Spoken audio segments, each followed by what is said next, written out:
And welcome to this special edition of Hannity. Race relations in the Obama era. Now, in 2008, America took part in a historic election propelling Barack Obama, the country's first black president, into office with a sizable majority. Now, many hoped that the president would, in fact, be the uniting force that we all desperately needed. 7 years later, this country is anything but united. Tonight, with the help of a studio audience, we'll not only analyze these racial tensions, but look for solutions. But first, just as a reminder, this is what we saw and heard during the Baltimore riots. Breaking news now and continuing coverage out of Baltimore, where the situation appears to be, well, deteriorating. It's funny to them to see us out here grieving, you feel me, and want justice. It's a joke. They think it's funny. Chaos in Baltimore tonight. The governor of Maryland declaring a state of emergency in the city. Are you watching this, guys? 15 police officers have been injured after clashing with very violent protesters. Now, the rioting continuing at this hour with protesters looting stores, attacking police. Move back. We got looting, the burning of buildings. Just throwing rocks and bricks at the police officers here. Rocks, boulders being thrown at police officers. The only thing gonna make this community better is revolution, nothing less. Black lives matter. Black lives matter. Do not condemn people for their anger, and do not condemn people for their frustration, because you failed to do what is right. So have we seen the last of these tragic riots? Most Americans do not think so. An NBC Wall Street Journal poll shows that an overwhelming 96% of Americans think that more racial disturbances are likely this summer. Here for reaction, we bring in our studio audience. All right, show of hands. Barack Obama's been president. He's now in his 7th year. How many think race relations have gotten better? Hands up. Worse. No hand at all for you. What's up with that? I think things are pretty neutral over the last 8 years. There are some things that have happened, such as police shootings, that have ignited some issues, but I don't think it's gotten worse. All right, I say Obama's a 4-time loser on high-profile race cases. He said the Cambridge police acted stupidly. He had to have a beer summit. He rushed to judgment in the Trayvon Martin case. He was wrong there. We know in Ferguson, he mentions that. Michelle Obama mentioned it this week. He was wrong on Ferguson. And I think he's wrong to rush to judgment as a constitutional attorney on Freddie Gray. What do you say? No doubt. I mean, look, we're breeding this type of animus in the country. You look at the case where this teacher just recently came out and said, you know, white men are the scourge of the earth or something along these lines. We are creating this type of thing. And having been on the ground in Ferguson, and I talked to that young black kid that you talked to about it, and his comment was, Kevin, why aren't people telling us the truth? After he came off air and he got the real story, he wanted to know the truth. We're not telling these kids the truth because nobody wants it. They want this strife. And that's why that 96% number is an overwhelming indictment of what's happening here. Bishop Harry Jackson, you're in the pulpit. I think if we're going to help kids in America, along putting aside all racial issues, it's going to come from guys like you. I think so. The early American flag, before we got the one we have now, said, appeal to heaven, with the evergreen tree representing covenant.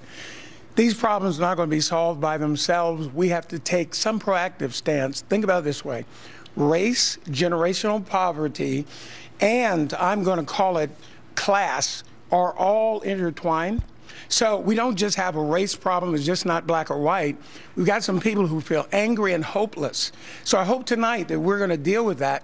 I just started an initiative called the Reconciled Church, and it's really bringing together high-profile leaders, T.D. Jakes, James Robinson, and others. All good people. Good people. Yeah. Willie's saying the church has got to lead the way, first to calm things down, and then to begin to deal with longer-term solutions to hopelessness. Here's the next question. I want the show of hands again. Has Barack Obama, with his comments on the 4 incidents that I mentioned, is he stoking the fires of racial tension? How many say yes? How many say no? Why? That these things exist is not Obama's fault. And I don't think that it's Obama's job. There's nothing that Obama can do to put out the fires. I think what he's trying to do is observe them and speak to what a lot of people do feel. Can I just say one thing and then I'll go to Jory?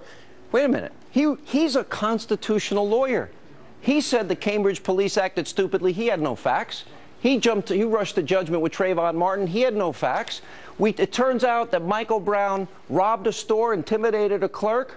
He fought a cop for his gun, probably to kill the cop, and then he charged the police officer. It never happened, hands up, don't shoot. Never happened. When you say he charged the police officer, what do you mean he charged the police officer? He charged the police officer. The eyewitnesses, when you read the reports, charged at the officer. Obama, I missed. No, Michael Brown. No, I understand what you're saying. But the president invoked Michael Brown. Michelle Obama invokes him. What Obama can do is tell the whole country, be quiet, relax, and let's see what happens. Follow the process and let the process work. Instead, he and Eric Holder, the former Attorney General, immediately jumped in, said it's a racial case, it's black versus white, and it turns out afterwards, the Attorney General had to come out afterwards and say it wasn't a black-white issue after all. If I ask people in Ferguson tonight whether they think it was racial what happened to Michael Brown, what percentage of people would say yes? He had his hands up, don't shoot. Well, I think despite the Attorney General and the DOJ saying it was not a racial case, I think a lot of them will still say that it was. Yeah, you're right. Bo, it was the environment that was set. Here in New York City, we have Big Bird Mayor de Blasio, who set the environment when you have people demonstrating, shutting down the streets. What do you want? Dead cops. When do you want it now? When you allow that to go on, we want dead cops. We got 2 dead cops by that bum from Baltimore that came up and assassinated 2 New York City cops. Please, let me just finish this thought because it's so important. I talk to cops every day out there. They've taken the gut and soul. You had an officer there that was hit with a hammer yesterday. She could have been killed. Thank God that reaction of the other cop was not to hesitate, because we would have had another dead cop. My whole thing is, look, when I grew up as a cop, I grew up in Harlem, Bedford-Stuyvesant. I was a servant to the black community. I didn't see black-white. I saw good, bad. You've got good kids. These kids have to get the environment changed. They got to have trades that they can learn to show that there is a way here in this country. I love this country, and it's all one. All right, let me bring up a point. Together. This Monday in Louisville, Kentucky, the Nelson County Sheriff, a guy by the name of Ed Mattingly, told reporters there was a shooting incident that happened there. And he said, quote, "We are glad that the person that got shot is white." He said, "We shouldn't have to be worried about that." Let's go to Barack Obama on the issue of police incidents and what he has said about it. The Cambridge police acted stupidly. There is a long history in this country of African Americans and Latinos being stopped by law enforcement disproportionately. And that's just a fact. The African American community is looking at this issue through a set of experiences and a history that doesn't go away. The African American community is also knowledgeable that there is a history of racial disparities in the application of our criminal laws. In too many communities around the country, a gulf of mistrust exists between local residents and law enforcement. In too many communities, too many young men of color are left behind and seen only as objects of fear. There are some bad politicians who are corrupt. There are folks in the business community or on Wall Street who don't do the right thing. Well, there's some police who aren't doing the right thing. I think there are police departments that have to do some soul searching. Niger, with the power of the bully pulpit of the presidency, rushing to judgment on 4 high-profile racial incidents in this country, he turns out to be wrong. Wrong. Has he hurt race relations by doing that? You know, the president talks about history. Let's talk a little bit about history. About 100 years ago, there was another progressive Democrat president named Woodrow Wilson. And he aired at the White House one of the most racist, disgusting films in the history of our country, Birth of a Nation. That's right. And he came out and said this was history written with lightning. Barack Obama is the reincarnation of Woodrow Wilson. By the way, that pushed the Klan. Now, you're making a very tough charge here against the president. You're comparing that to Woodrow Wilson? Absolutely. It's the same phenomenon. You have a certain degree of racial tension. The racial tension existed back then. It was palpable back then. And you, instead of being the calming voice that brings people together, you divide people. And you stoke the fire. And you stoke the racism. The only difference is, it's the same progressivism, the same democratic progressivism, and divide and conquer the people. The only difference is the victimizer and the victim have switched sides in terms of colors. Let me go to Stacey Dash. Stacey, you tweeted out back in 2012 your support for Mitt Romney. Sadly, I read some of the ugliest comments I have ever read in my life. Deneen writes about it in her book, Blacklash. You were a victim of a kind of racism for being black and conservative. Yes. Explain. Well, I think first of all, it's good that I started a dialogue, but this is just an example of this White House plantation mentality, this narrative that they are trying to push upon the, disenfranchised, the uneducated. They want to keep them there, throw money at the problem, and think that's going to solve it, and that's not. Like the $1.8 billion in stimulus money that they got, Kirsten?